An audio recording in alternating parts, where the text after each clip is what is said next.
Hello everyone and welcome back to another video.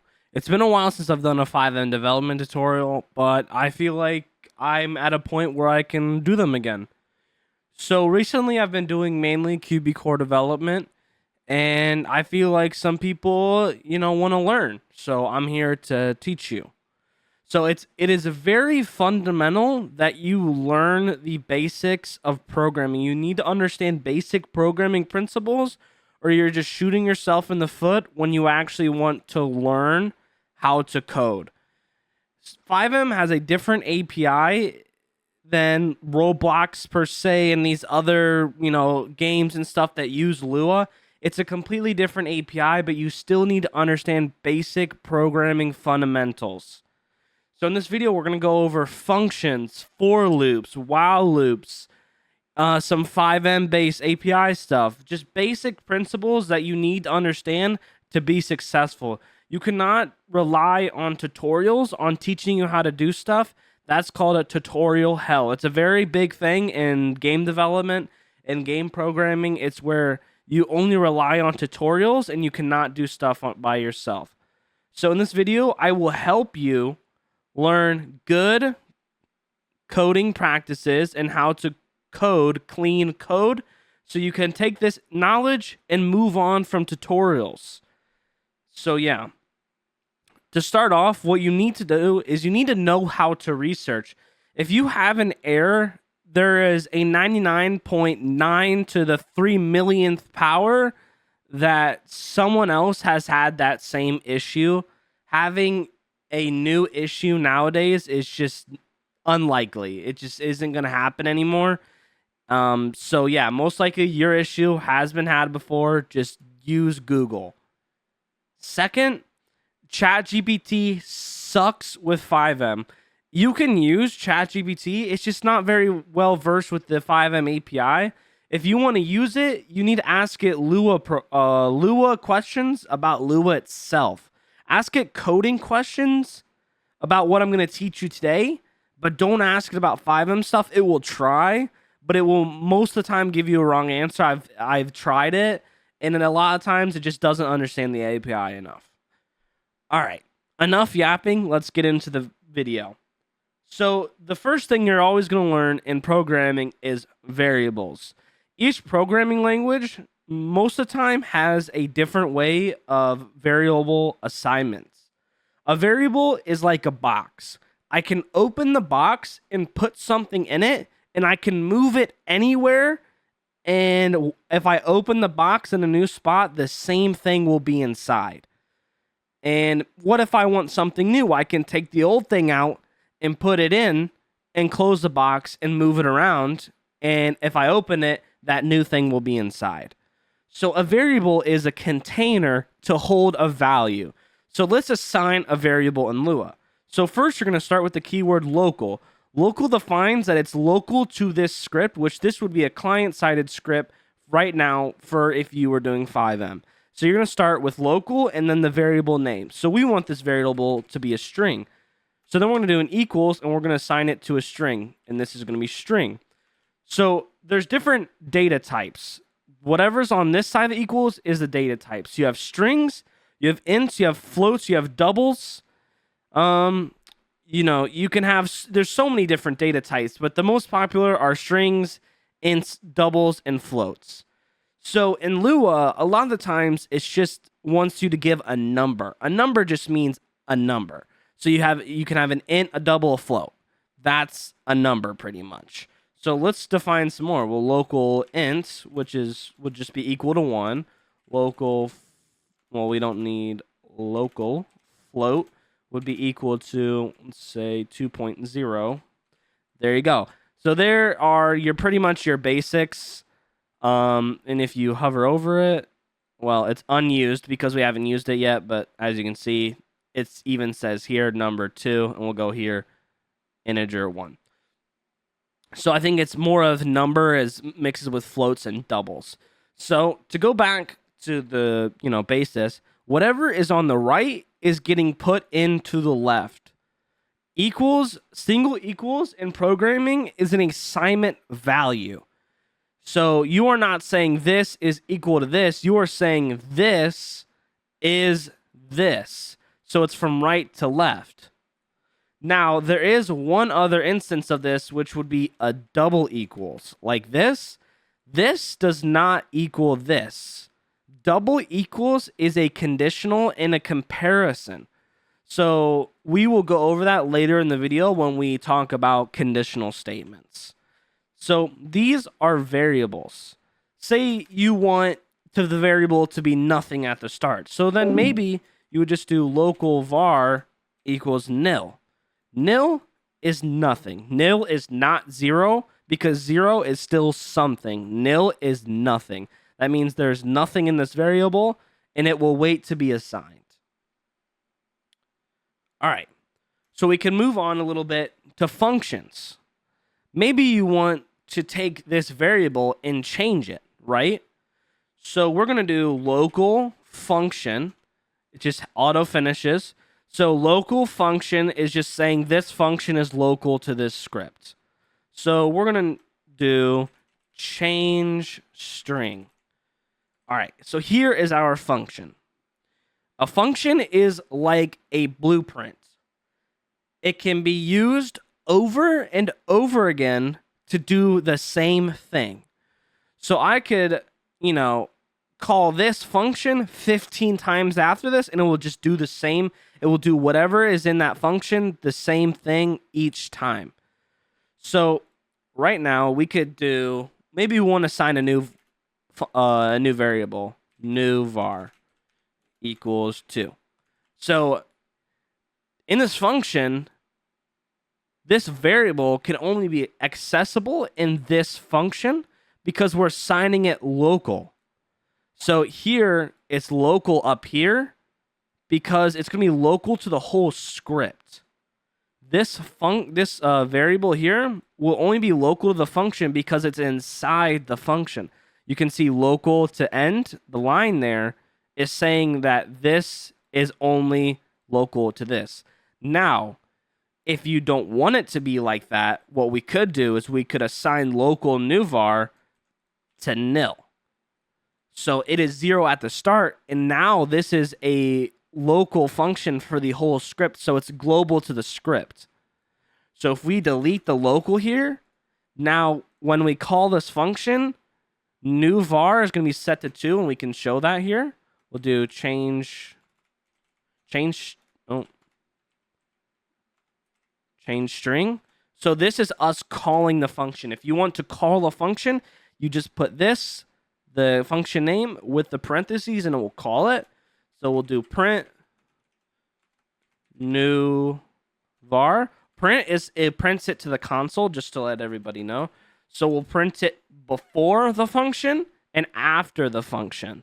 So if you want to call the function call needs to be below the function blueprint itself. When you're defining what the function does, when you call it, it needs to be below that. So I usually put all my functions on the top just to stay away from errors, because code gets executed from the top to the bottom.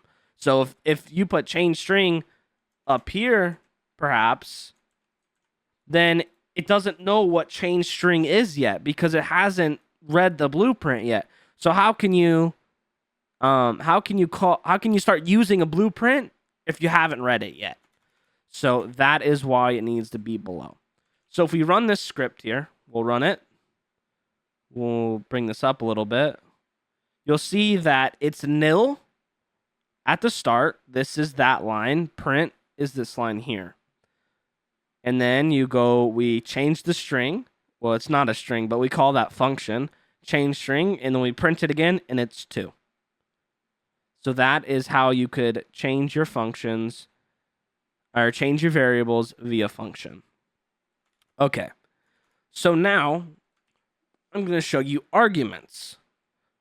So what if we want to add 2 numbers and have it print it? Okay, so we're going to actually change the name of this to add num.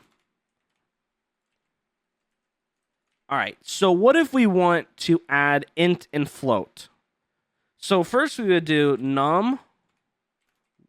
num1, and we'll do num2. These are called arguments. Arguments are, differences to the blueprint. So if you have a blueprint that needs to dig out 10 feet, then this would be 10 feet, right? And then if we need another blueprint that needs to dig 20 feet, we can change this value to change the function a little bit.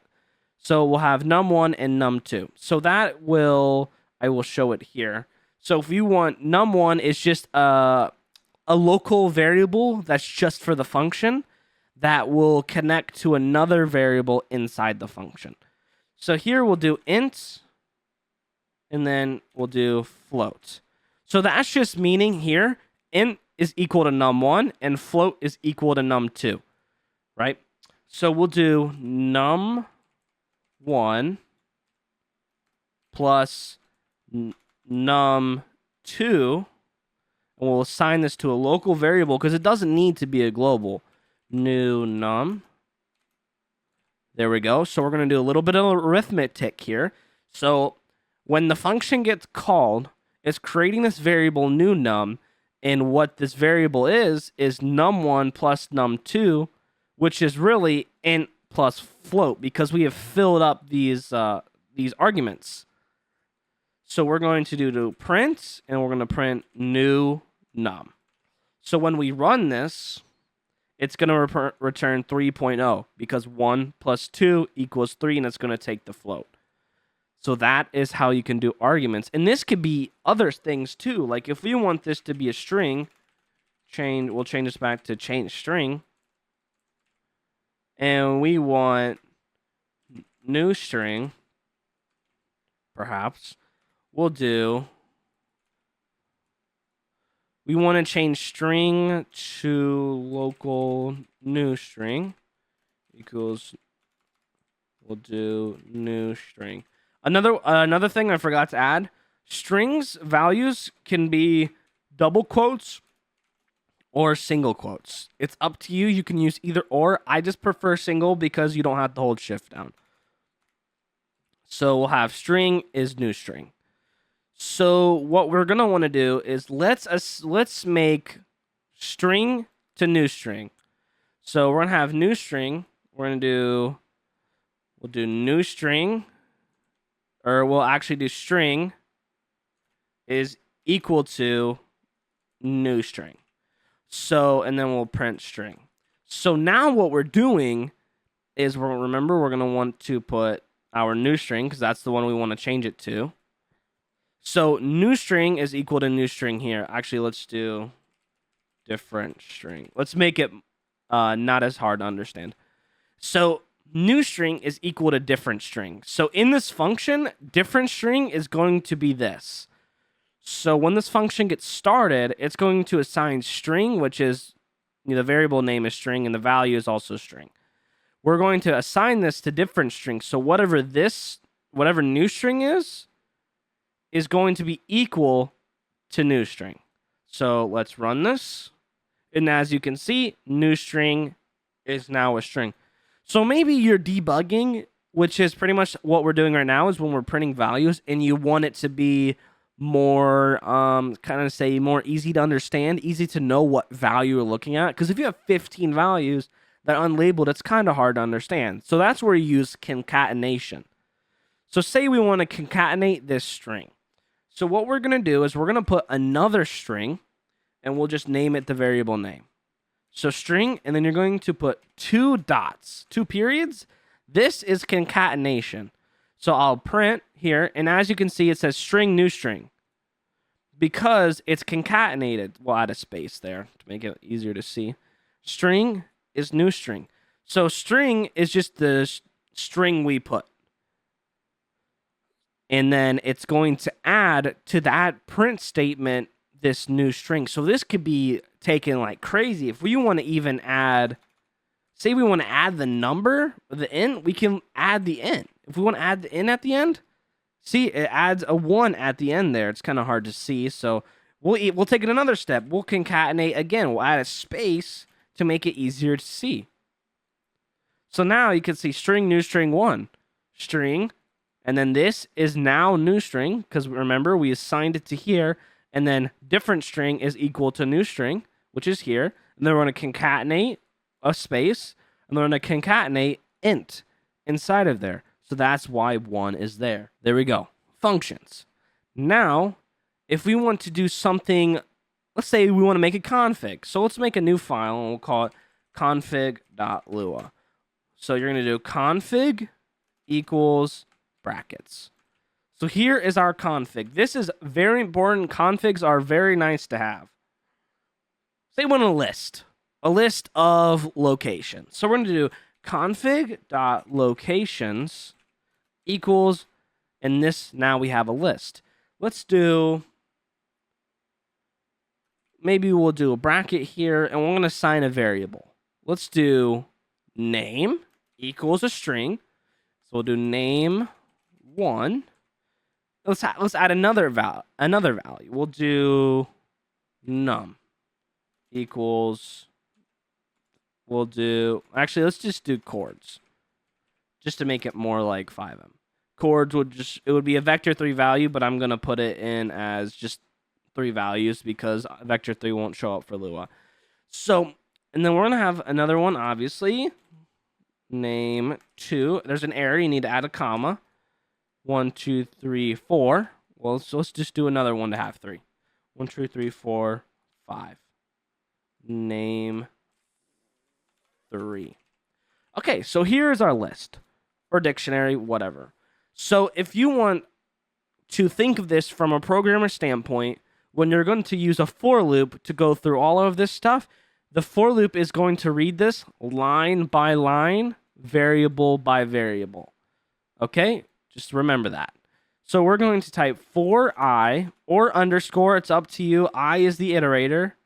And then you want your assignment variable. So this will, when you type this, we're just going to do data. Data is going to reference back to whatever line and variable the for loop is on. Data in pairs. And then we're going to put config.locations do. That is a for loop.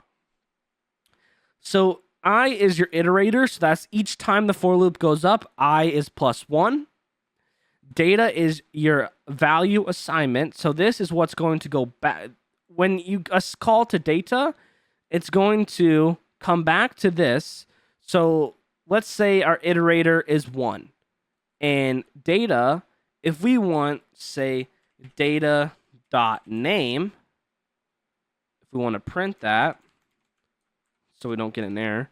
If we want data.name, well, it's going to, for each line in our list here, so it's going to go 1, 2, 3, it's going to print name. So it's going to print 1, 2, name 1, 2, 3. So if we run this, all right, so now that I'm actually in my localhost, I'm going to register a command, which is also another FiveM based thing, but it's going to make this a lot easier. So register, I spelled register command.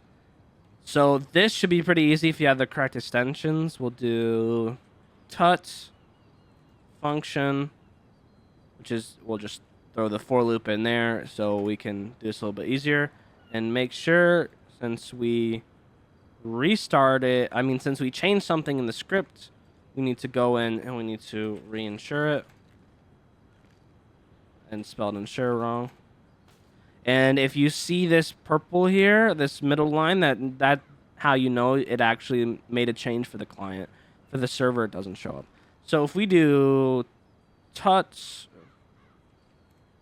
you see it prints out name 1, name 2, name 3, which can be correlated back to what I was saying. So if we also want to print the iterator, so just so you guys can see, we're going to concatenate again. We went over that earlier. So let's restart the script. We'll put tut. See, it says, well, make it a little bit easier to see here. We'll concatenate again. I just died.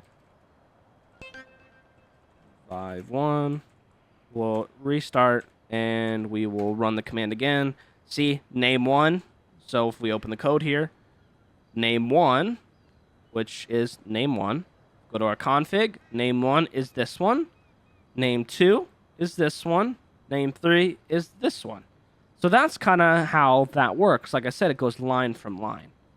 So what if you want to get a certain target? What if we don't want it to loop through that one and we want to grab a specific one? So if you want to do that, what you would do, we'll put it in a print statement.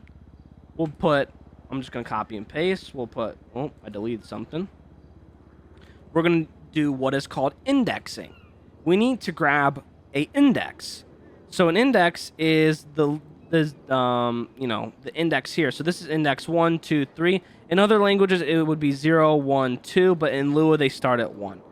So we want location, so we're going to put these here. So this means the brackets and 1.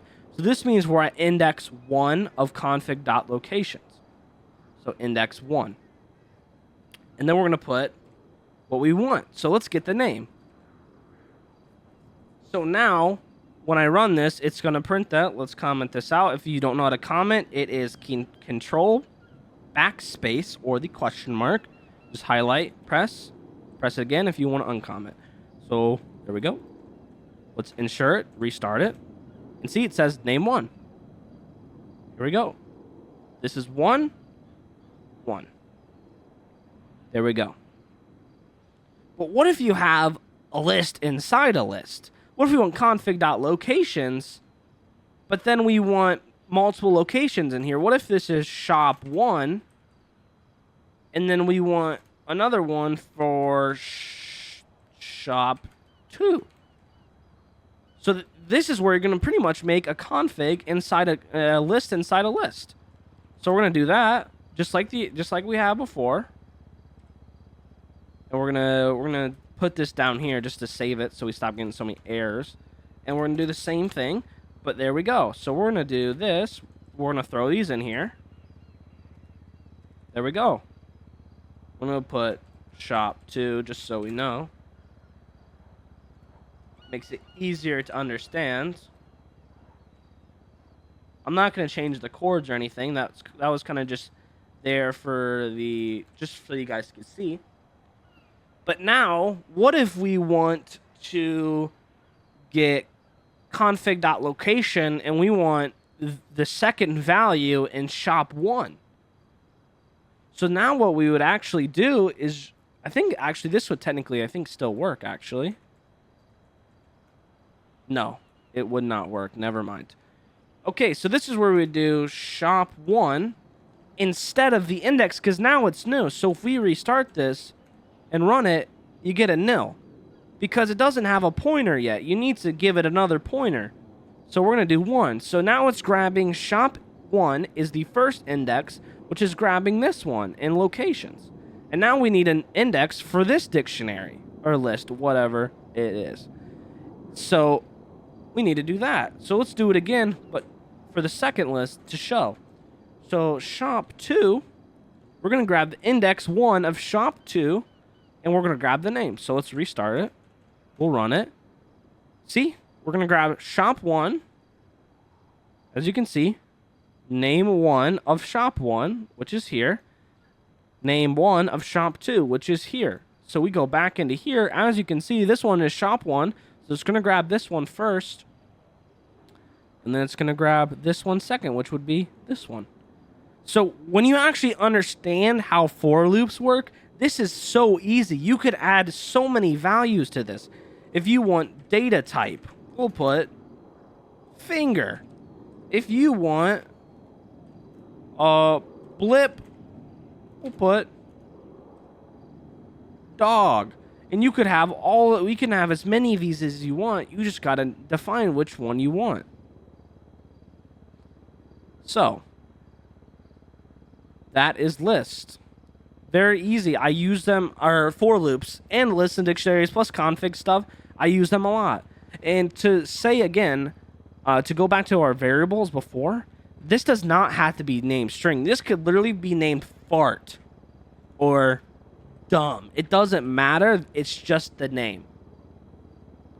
So yes, if say we're going to go back to configs. What if we want a variable? So we're going to do config.maxNum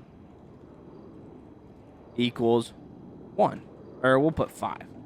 And we'll do config dot min num equals 1. There we go. So now we just have a variable inside our config. All right, so what if we want to assign that a variable in our script here? So we're going to do, which is not something you really need to do unless you plan on changing it dynamically with the client.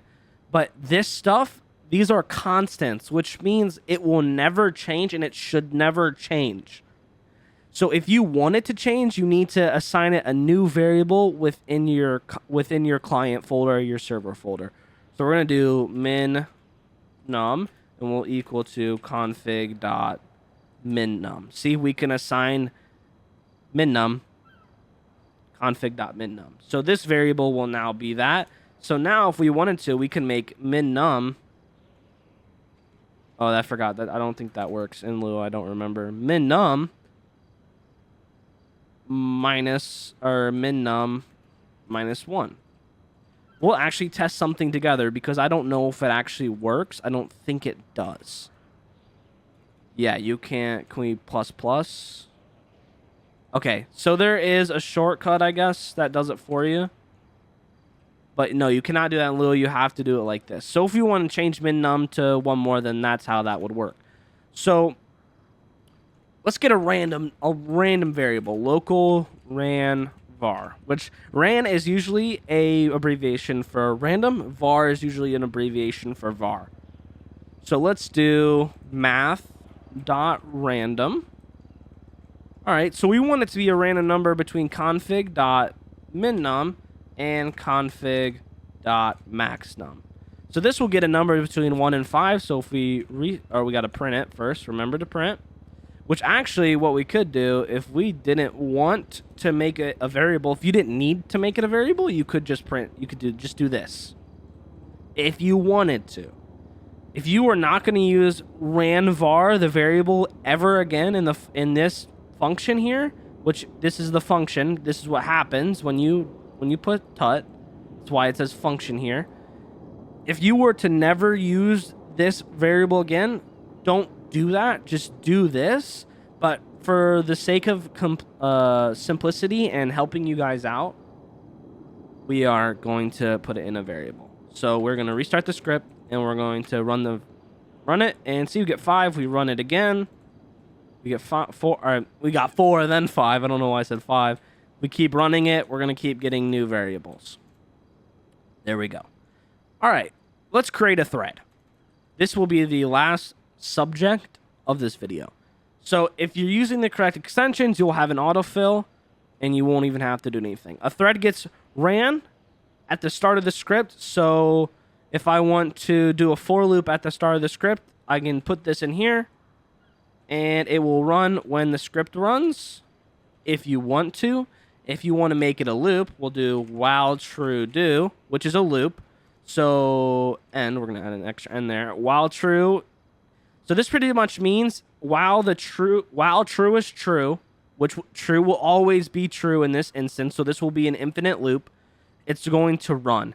So this will infinitely run. You cannot do that. You need to add a wait function of at least 0. But everyone, please listen. If you're a programmer in FiveM, you need to listen to this. This will kill performance.